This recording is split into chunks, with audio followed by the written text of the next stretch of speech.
Chemistry मास्टरचा सगळ्यांना नमस्कार. आपण सोल्युशनचा आता 15 नंबरचा प्रॉब्लेम बघतोय. एकदम इझी प्रॉब्लेम आहे. बघा काय आहे ह्या प्रॉब्लेममध्ये गिवन. आपण स्टार्ट करूया. What is the boiling point of solution, म्हणजे टू फाइंड. काय फाइंड आउट करायचं आपल्याला? सोल्युशनचा बॉइलिंग पॉईंट म्हणजेच कोण? तर टी फाइंड आउट करायचं आहे. Question mark. Containing 18 gram of glucose. 18 gram glucose आहे, म्हणजेच तुमचा 18 ग्रॅम काय येणार आहे? ग्लुकोज. W2 येणार आहे. आणि W1 म्हणजेच कोण? तर मास ऑफ सॉल्वंट किती आहे ते? 100 ग्रॅम आहे. परत KB किती दिलं आहे त्यांनी? KB is equals to 0.52 kelvin kg per mole आहे. आणि टी काढायचं आहे. आपल्याला काय काय लागणार आहे ते समजून घ्या. आता टी काढायचं आहे. मग टी काढण्यासाठी आपल्याला पहिला काय करावं लागेल? पहिल्यांदा डेल्टा TB काढला पाहिजे. डेल्टा TBचा फॉर्म्युला काय आहे बघा.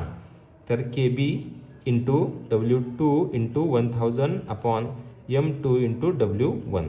आता सगळ्या व्हॅल्यूज पुट करा. KB किती आहे? 0.52. W2 किती आहे बघा बरं? 18 आहे. हां, आता इथं 1000 म्हणजेच 10⁻³ M2 आता काढायचं ना. ग्लुकोज आहे बघा. हा ग्लुकोज आहे का? कुठं आहे बघा? ग्लुकोज. ग्लुकोजचा फॉर्म्युला किती आहे बघा?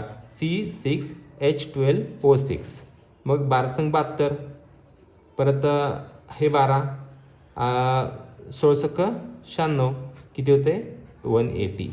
म्हणजे तुमचा M2 जो आहे, M2 is equals to 180 gram per mole आहे. हा तुमचा M2 मिळाला तुम्हाला 180. W1 किती आहे? W1 म्हणजेच कोण? तर मास ऑफ सॉल्वंट. तो किती आहे बघा बरं? तो आहे 100. आता बघा काही गोष्टी सोप्या असतात, पण सोप्या करून घ्यायच्या आपण. हा 0, हे 2 0, हे 2 0 गेले. हा 1 0, हा 1 0 गेला. हे 18ला हे 18 गेलं. बघा बरं किती सोपं आहे. Delta TB is equals to 0.52 kelvin आला. आता ह्या तुम्हाला कोणाला? डेल्टा TB आला. पण तुम्हाला काय काढायचं? टी काढायचं आहे. मग आपल्याला काय फॉर्म्युला माहिती आहे ना? Delta TB is equals to T minus T1⁻0. म्हणजे सोल्युशनचा बॉइलिंग पॉईंट आणि सॉल्वंटचा बॉइलिंग पॉईंट. म्हणजे ग्लुकोज टाकल्यानंतर त्या सोल्युशनचा बॉइलिंग पॉईंट आणि ग्लुकोज टाकायच्या आधी फक्त पाण्याचा बॉइलिंग पॉईंट. आपल्याला कोण काढायचं? टी काढायचा. टी कसा काढायचा? हा मायनस इकडे जाऊन प्लस होतोय. Delta TB plus T1⁻0. मग बघा बरं डेल्टा TB किती आहे? 0.52 प्लस. आता मला सांगा पाणी कितीला उकळते? पाणी उकळते 100 डिग्री सेल्सिअसला. मग आपल्याला डिग्रीमध्ये घेऊन चालेल का? नाही, आपल्याला केल्विनमध्ये करायचं. मग ह्याच्यामध्ये किती ॲड करायचं असते? 273.15 ॲड करायचं असते. मग बघा बरं किती होते? 0.15 परत 3 परत 7 आणि 3 373.15. हे कोण आहे? तर हे केल्विनमध्ये आला. पाण्याचा बॉइलिंग पॉईंट आहे, समजून घ्या. पाण्याचा बॉइलिंग पॉईंट 100 डिग्री न घेता आपण केल्विनमध्ये घेतो 373.15.